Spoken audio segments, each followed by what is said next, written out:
Yeah, we're All live. right, now we're live. Woo! Okay, so, yes, we're live. Okay, just checked. So welcome everyone to the 4th episode of Opportunities in Biodiversity. Today we'll be talking about youth engagement and youth outreach. I'm Alex. I'm one of the coordinators for the Canadian Youth Biodiversity, and with me is Asha. Asha, do you want to introduce yourself? Yeah, hi everyone. My name is Asha, and I'm a project coordinator with the Canadian Youth Biodiversity Network. Awesome. So if you guys have any questions at all, please feel free to comment below. Yeah, Asha, do you want to start our little episode? Yeah, for sure. So hello everyone, once again. My name is Asha, and I'm just going to talk a little bit about some of my experiences getting involved in environmental work and more broadly into youth engagement and outreach in particular. So in case you haven't noticed, I'm the youngest of all the coordinators. I'm only 18. So I've had a lot of experience in youth engagement on both sides of the equation, being someone who's advocating for youth engagement and working with different organizations on outreach, but also being part of that demographic that we're trying to reach out to. So it's a little bit of an interesting position. So I got involved in environmental work in elementary school. I started in grade 5 after working on a school project. And so since then, I've been involved in environmental issues from all sides of the equation, from policy to advocacy to work with NGOs, works with organizations like the Canadian Youth Biodiversity Network. And so, yeah, I started my work in grade 6 with starting an environment club at my elementary school. And from there, I actually started a blog, which I ran for about 5 years, where I talked about environmental issues, and I networked with a lot of people, a lot of youth from around the world. So that was kind of my first foray into youth engagement, being a young person myself. And then I started working with organizations like the very first one was the EduTalks Video Challenge.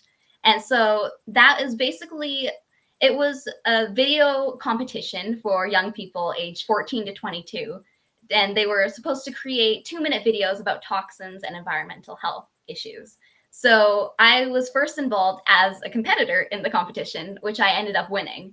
So from there, I became an ambassador for the competition. And that sort of kicked off my role working with schools and with youth in schools, particularly to help them kind of find their interest in these issues and find a way to express it. So I worked with EduTalks for about a year, and lately I've been working with kind of a similar initiative called Healthy Schools Day in Canada, which is kind of focusing on environmental issues from a health perspective specifically.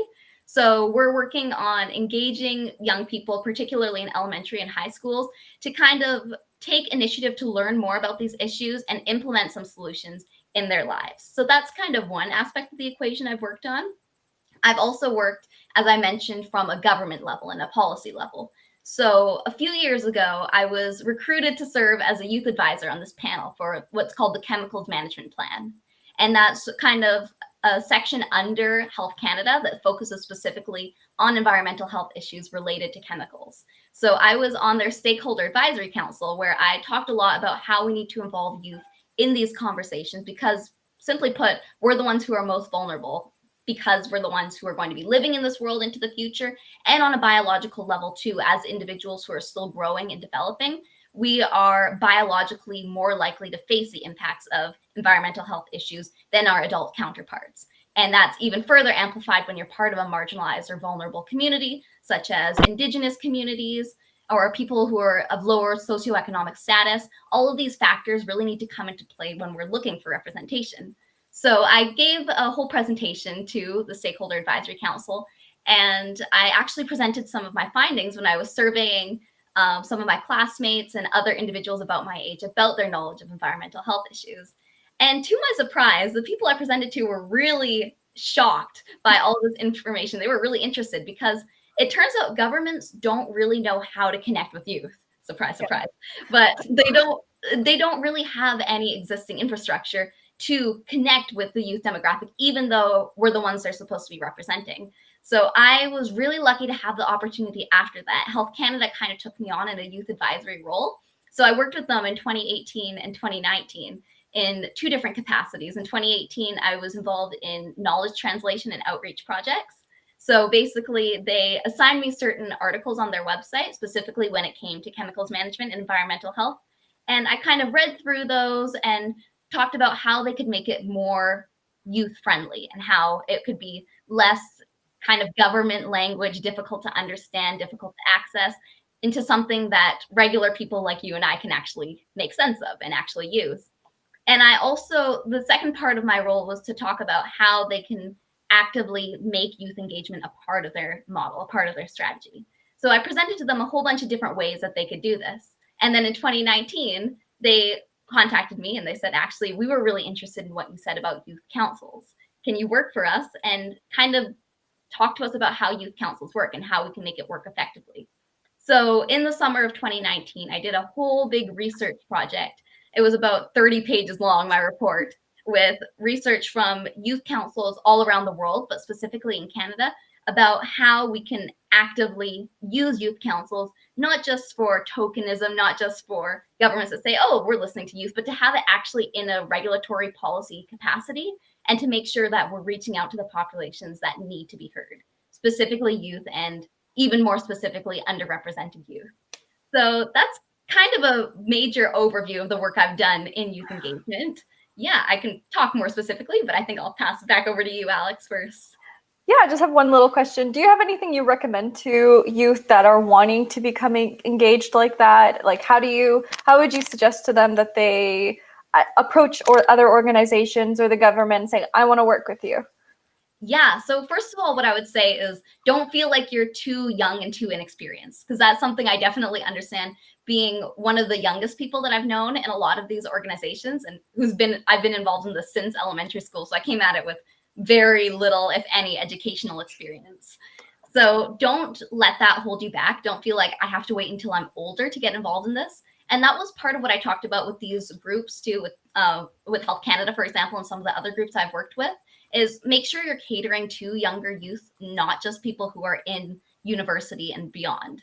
So kind of, I would say that don't worry about your age. Seek out opportunities regardless of how experienced you may be. Look for things that you're interested in, but also keep in mind that what you're interested in academically doesn't have to necessarily align with what you're doing in your volunteer work.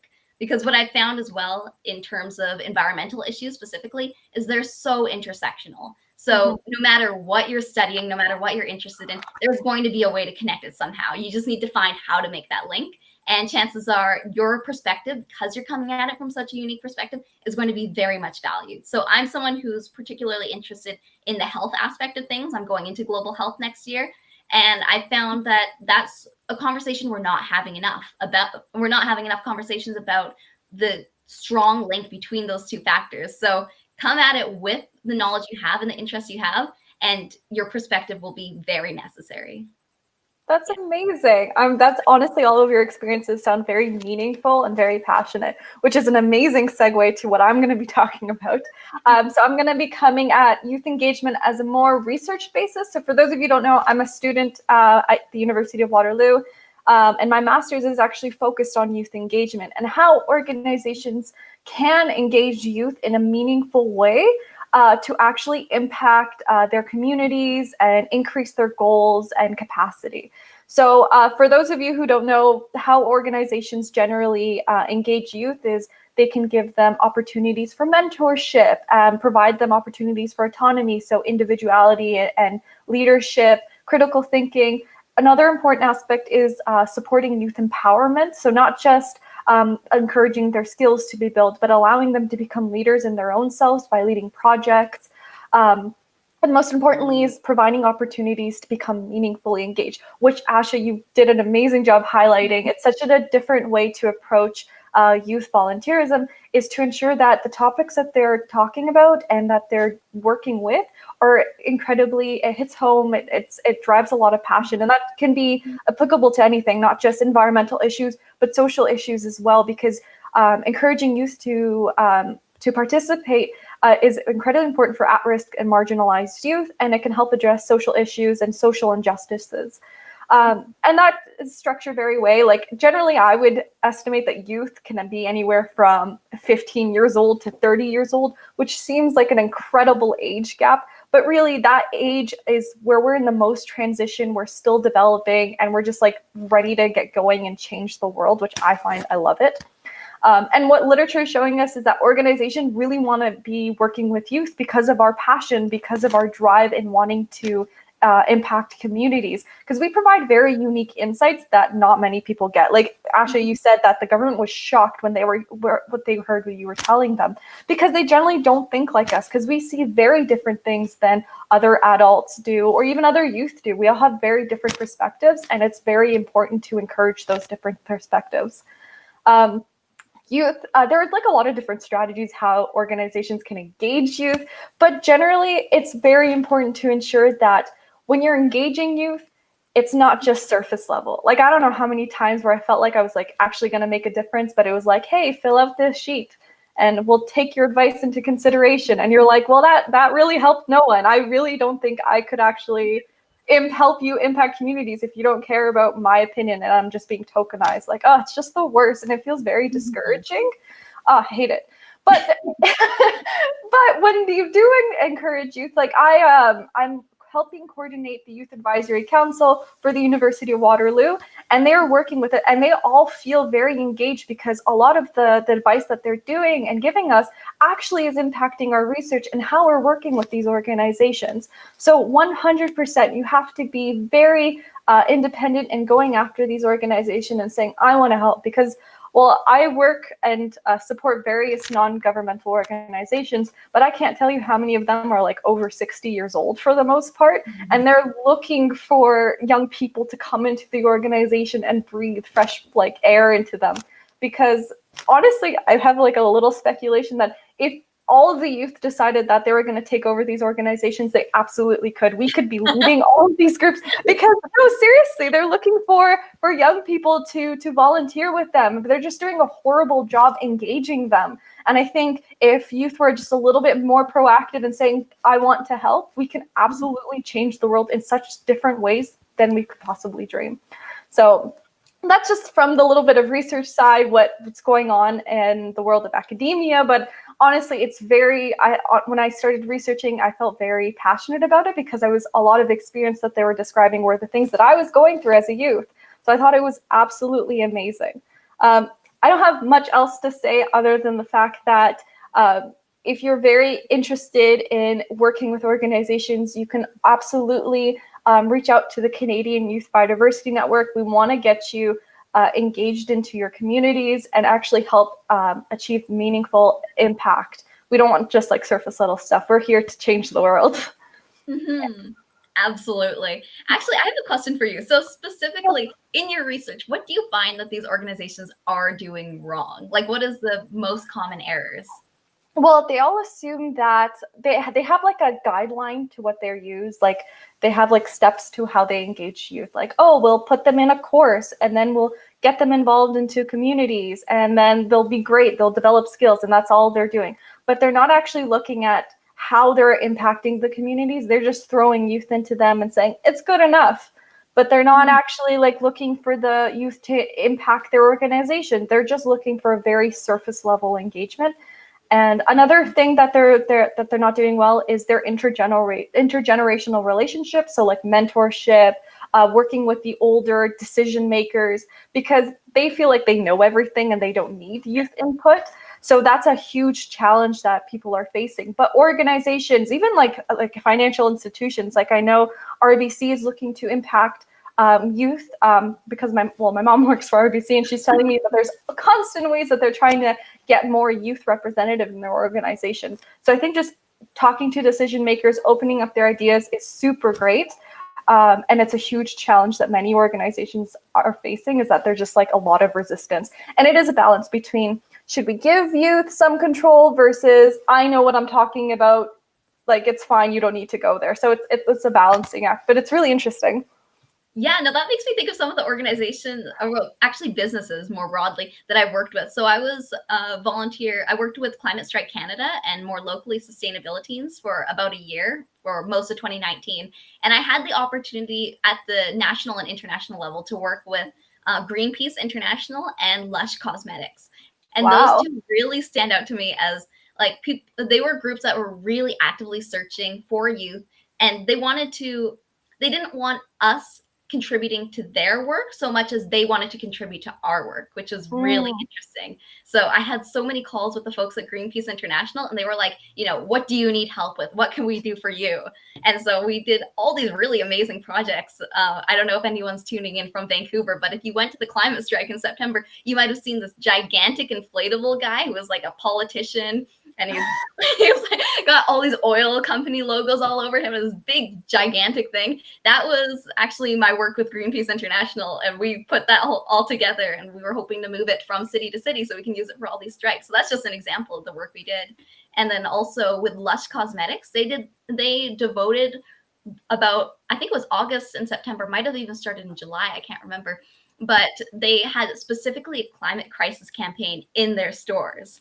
And so when I was working with them, they had me come in and talk to their employees at this kind of this general meeting. Like, they really kind of passed the mic over to the youth, even so much as in the ads, they were actual climate strikers in the photos. So I have a poster over there in my room. It's just a picture of me like jumping into the sky, and it says climate crisis. So it was some of the most meaningful engagement I've had with these organizations, because they weren't just saying, now we have a youth on our team, now we look good, but they were really like, how can we work together to achieve our goals? So really kind of two model organizations to look at. Absolutely. Even like, honestly, some of the smallest organizations that I've worked with helped, like, I was able to develop programming for high school students, and it was actually used. Like, it steps like that where there's an intent to engage youth and to use their feedback and their input and actually change it in their organization or their projects is such a big difference. And I know that seems very high level, like, we're youth, how can we get organizations to change? But at least opening up the conversation and understanding their processes and how to make them a little bit better is the biggest step. And kind of building on what you said too, I think part of the value of youth in organizations is we're not satisfied with just empty words. Like, we want to see these concrete, tangible actions. And maybe that's why some organizations might be intimidated to have us on board, because we're not going to stop at just words. We're going to actually try and achieve goals. But I think people don't realize that it's really a symbiotic relationship. Everyone benefits when you have youth involved in organizations. 100%. There's even research to back that up, and like stats to back that up. If including us we can like reach their goals, we increase their capacity, we can actually get their like fundraising up. There was even, I think it was one of the Canadian politicians, I'm not going to name names, but he said that that volunteerism does not put food on the table for Canadians. And I'm like, actually, there's research. Like, there it is. It 100% opens up the job field for youth. Like, that actually made me so upset, because volunteerism, service, even if you don't see the immediate benefit, you're doing something good for your community. You're doing something good for yourself. And on a whole, it's making everybody just a little bit better and a little improved. Like, I 100%. One of the great part about being a youth is that we're never pleased with how things are currently at, and we're always constantly striving for improvement. And I think that's such an amazing mark to have on our generation. Absolutely. And actually, what just popped into my mind while you were talking too was a Facebook post I saw from the Global Youth Biodiversity Network. So wink, wink, nudge, nudge, a little promo for our partners there. But it was kind of in reference to the whole Black Lives Matter movement, and it was talking about environmental justice and racial justice. Maybe you saw it. But what really spoke to me was the last line, and it was saying how we shouldn't just be seeking diversity for the sake of having diversity. It's because we need diversity to make good decisions. So you can take that at the intergenerational level. You can take that at the like racial level and different ethnicities and diversity in that way. But basically, when you have all these different voices on board, you make better decisions. It's just a fact. Two heads are better than one. And it's mind-boggling to me that people don't see diversity as a benefit. Even in nature, like, biodiversity is diversity, right? That's how it's so strong. Yeah, I honestly, there's a lot of issues in the world. And the other aspect is, like, sustainability as a whole is 3 pillars: economy, social welfare, and environmentalism. And they're so connected and they support each other that though we can't focus on all of it as a whole, because that's way too much for anybody to do, we understand that there's a way to support everything. And I love that about sustainability and environmentalism and social justice issues. Yeah. And again, I think that's something that youth really bring to the table is we're seeing those links. We're really pushing for intersectionality, that you can't have, again, environmental justice without racial justice, without all of these different social issues, they all kind of come together. And that's what's really powerful about it too, is you see this complete vision of the future we're striving for. And that's perhaps where these organizations are lacking, that they don't have that complete vision that youth really do bring to the table. Yeah, because apparently we think more globally than they do, but I don't know. That's amazing. Well, I think that's all that we have for today. If you guys do have any questions, I don't see any questions. No. But if you guys do have questions for us, you can always message us directly or through the Sibin email. I think it's guybincanada@gmail.com. Please reach out to us. Also, if tune in next week, because we also have another amazing episode. The title is escaping me, but we will be definitely posting about it in the upcoming week. So thank you all for joining us. And thank you, Asha, for joining me. This was amazing. And I love getting the chance to talk to you more. Yes, same here. Thank you, everyone. Bye.